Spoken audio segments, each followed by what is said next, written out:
So KSI has been cancelled because he said a slur in one of his latest videos. So we're going to discuss this by reading a Daily Mail article, the most factual and most unbiased news source on the issue. But you'd think, considering that the Daily Mail are in an odd position around this, and the Daily Mail love free speech, but they also hate young people, so they're really torn on what to do about this thing. So let's have a look. Let's see what they say about this. KSI's catalogue of scandals, how a racism storm is just one of the many controversies surrounding YouTuber accused of trivializing rape in 2015. But of course, the thing is, as far as the papers are concerned, I think that actually... Fucking neoliberalism. Thank you for the sub, Bilderberg. Hello. Thank you for that. I think that the Daily Mail hate young people more than they are fans of freedom of speech, because the freedom of speech position that they take is a tactical one to enable the right wing and not an actual genuine position that they hold. So let's have a look how they're going to frame this issue specifically, right?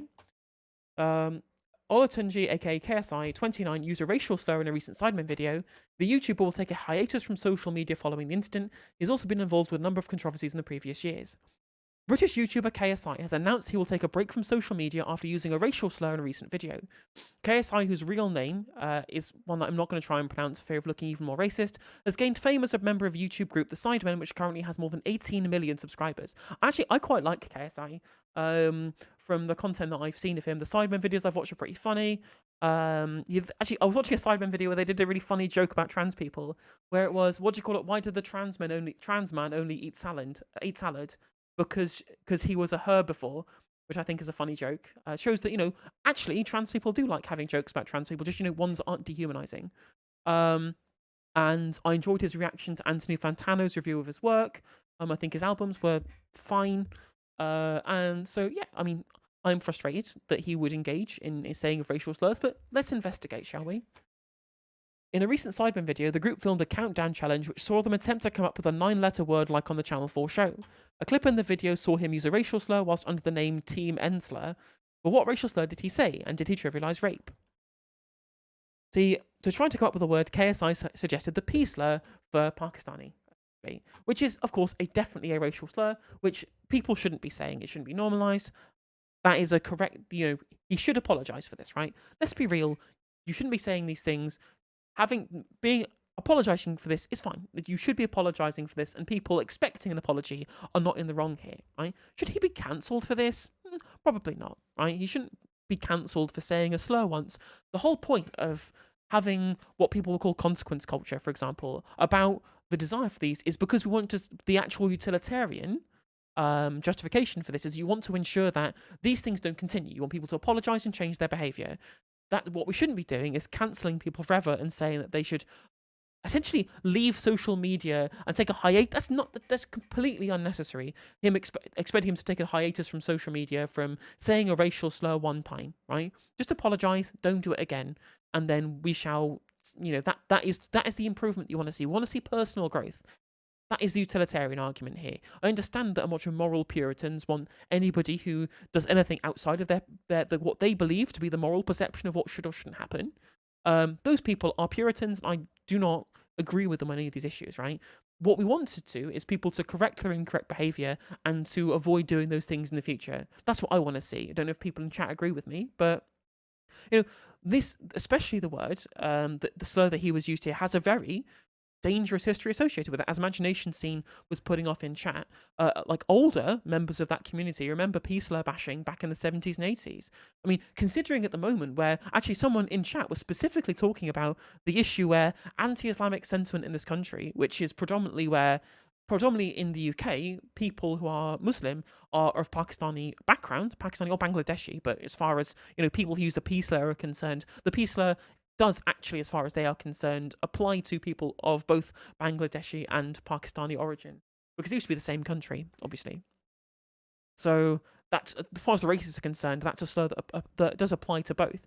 And anti-Muslim bigotry is on the rise in this country to the point at which, the Home Secretary is trying to stoke a race war between the white working classes of this country and Muslim immigrants by telling lies about grooming gangs, whatever it might be, or mistruths, right? Mistruths about the scale of the problem of Pakistani men in grooming gangs, to the point at which, a couple of weeks ago, as Imagination Scene was pointing out in chat, Muslim worshippers were being set on fire as a result of the kind of stochastic terrorism that's been going on from the right wing in this country. So what we shouldn't be doing is giving tacit support to dehumanizing slurs against this group of people that are already at the at threat of this kind of terrorism that's been happening and anti-Muslim sentiment that's been growing. We look at the Christchurch shooter, for example. Now, because not that I'm saying that what KSI did here is in any way similar to the actual terrorism that's happening here, but it's part of a wider culture of the demonization of Muslims in this country. But not all of that withstanding, should he be cancelled? Should he have to be excised from social media? Absolutely fucking not. Literally, as I said before, the utilitarian argument for there being consequences to the things that you say and do should not be that you get hounded out of existence for engaging in wrongthink, right? If you say something that has poor utility, has negative externalities, negative outcomes, apologize, don't do it again. It's just like the kind of people who think that you need to apologize profusely and hang your head in shame when you misgender somebody. No, just learn what their pronouns are. Don't get it wrong. It's super simple. It's just basic. I hate to say common sense, but it feels at this point that the idea that we should apologize for saying things wrong has been so demonized by the right-wing press, who believe that any amount of reprimanding for saying things that are offensive or are insulting is somehow infringing on people's free speech, when, that's what happens when the state stops you from saying things. Their concept of free speech is so all-encompassing that it basically means that you cannot be criticized for things that you do and say, which is a ridiculous position, right? Like, imagine if I went round to a conservative's grandmother's house and called the grandmother, a piece of shit, and then when I got kicked out of the house was like, "Oh, this is cancel culture. I'm having my freedom of speech being curtailed." I'm like, no, people just think you're a dickhead and want to get you out of the situation, right? And that's exactly how we should treat people who say slurs like that. We should just say, no, stop being a dickhead, don't do it again, right? That's it. And that's the real, genuine argument for wanting people to change their behaviour based on the negative externalities. Should he be cancelled? No, he absolutely shouldn't. Other members of the Sidemen broke out into laughter as they continued playing their spoof version of Countdown. Fellow hosts Chunks and Philly appeared open-mouthed as they laughed at KSI's answer while he jokingly said sorry. And the thing about this is, right, is that the real problem when slurs are used, right, the real problem when slurs are used is when they're used in a context where they're meant to be derogatory, right? And it's very clear. If you're playing a game of Countdown and you just see the word and you say it because it's what the netta spell out, are you using it to deliberately be derogatory towards a group of people? No, of course you're not. It's a game of Countdown, for Christ's sake, right? And he even said sorry that he knows that it's offensive. And the fact that people were laughing because they know that it's being done in jest rather than as a genuine expression of hatred towards this particular minority shows that. Is he a racist? Of course he's not, right? Should he be saying it? No, of course he shouldn't. Should he be hounded to the ends of the earth for being a racist? Obviously not either. It's a very simple position to take on this. Context is always key, 100%. BBC presenter Bobby Friction posted, "I had this racial slur thrown at me and got physical beats by racists for my entire childhood. Genuinely upset that KSI, a guy my children love, did this and thought it was funny.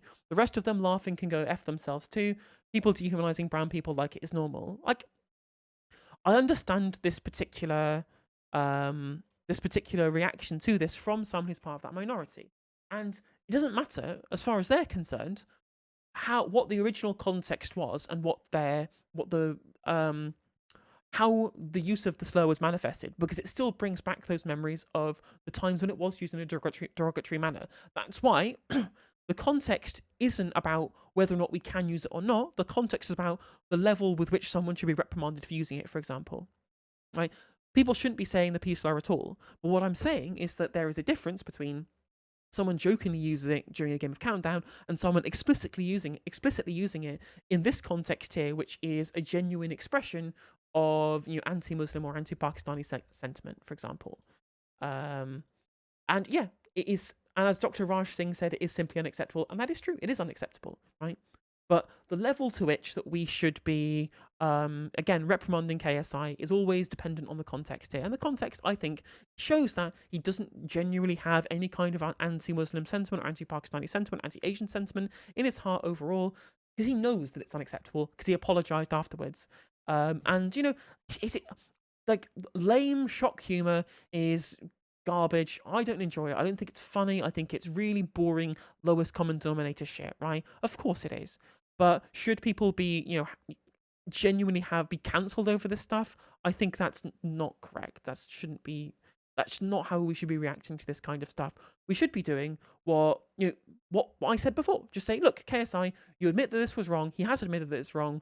Apologize for it and don't do it again. You don't have to be cancelled off social media for this stuff. He's just being an idiot. Yeah, he is just being an idiot. That's true. 100%, 100%. Did KSI trivialize rape? He was also accused of trivializing rape by making what was referred to as a rape faces in a series of online videos. Blah, blah, blah. To be fair, this was in 2015 that this was done, right? This was in 2015 that he was accused of trivializing rape. This is 8 years on. People change, right? I did a whole fucking segment about how Ollie Robinson, who's a UK England and Wales test cricketer, he was found to have made comments against Muslims actually, I think it was in 2013 as well. 8 years before he made his debut as an England cricketer. And he was banned from appearing for England for a single test match for a tweet that he made in fucking 2013. This helps nobody. It doesn't actually help anybody. All it does is continue this culture war of the free speeches versus the cancel culture. So we can't have a rational discussion about this issue, right?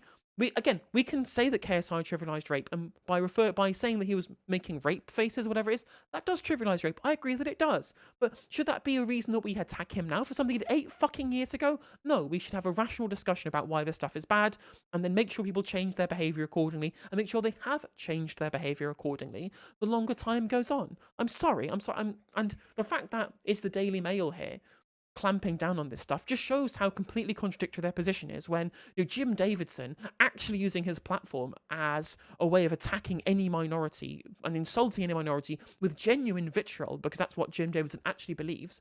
Because he's a favourite of the boomers, the Daily Mail will call him a victim of cancel culture. But because KSI is loved by young people, they will feed into this stuff to try and demonise young people as being misogynist or racist or whatever it might be, even though the things that they are doing are far less of an issue than the genuine racism and vitriol and homophobia that you get from somebody like Jim Davidson or whatever. It is so hypocritical, and there's a reason why the press are doing this. Again, as I said, it's because they want to specifically attack young people.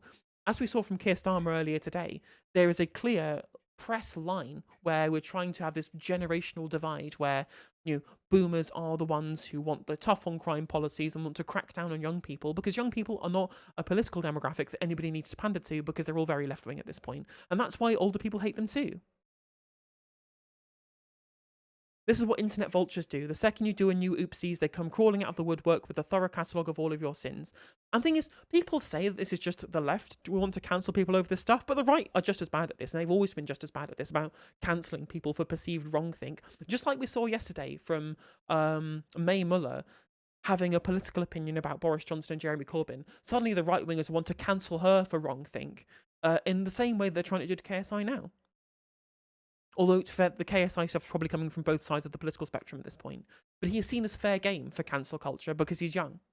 As opposed to, older people like Jerry Sadowitz, who said that Jerry Sadowitz was a victim of cancel culture when he was literally waving his cock in people's faces without consent, which is apparently the thing that, is the grave danger that we're all at from trans women sharing women's spaces. But Jerry Sadowitz, when he does it, he's a victim of cancel culture. So it just shows how hypocritical the Conservative position on this.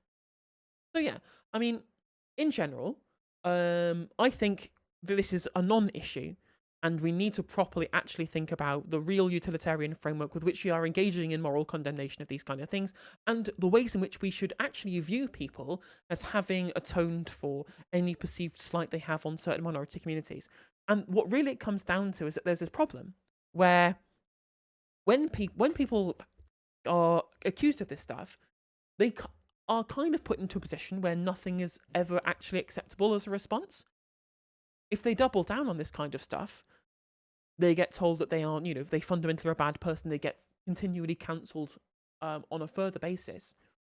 And if someone apologises, people will then come out and say, oh, well, they're only apologising for clout, they're only apologising for the optics, they don't actually fundamentally disagree with their old position, or they're not fundamentally sorry. They're only apologizing so they look good for their public profile, and that's a really toxic opinion to have. Because how are we ever going to move to some kind of better position without being able to get people into a position where they can properly apologize and change their behavior? All you're going to do by criticizing people who do apologize is further pushing them down this radicalized position where everything is fair game. We have no social contract. We have no idea of what should or shouldn't be said based upon who they can or can't upset. And we'll all end up like fucking Sargon of Akkad, where we literally say anything that we want, and if anyone else gets upset, it's their problem, because we shouldn't actually care about what other people think, which is nonsense. We should be caring what people think. We should be having a caring, tolerant society where we are fundamentally conscientious of other people's feelings. That's what we should be doing. And that's not helped by the cancel culture campaigns, by these expressed wishes for complete denouncement and hounding people off their social media platforms, right? That's the position that we should be taking. And I stand with KSI. Obviously not with his comments. Those comments were bad. But I stand with him against the cancel culture mob. I guess. Not really, because cancel culture is not really much of a problem people say it is. But fundamentally, KSI has apologised, which is good. If he doesn't say it again, that's good. And he shouldn't be hounded off social media for saying it. There you go. That's my take on the KSI drama. Please like and comment, subscribe. I make leftist content on the internet. Bye.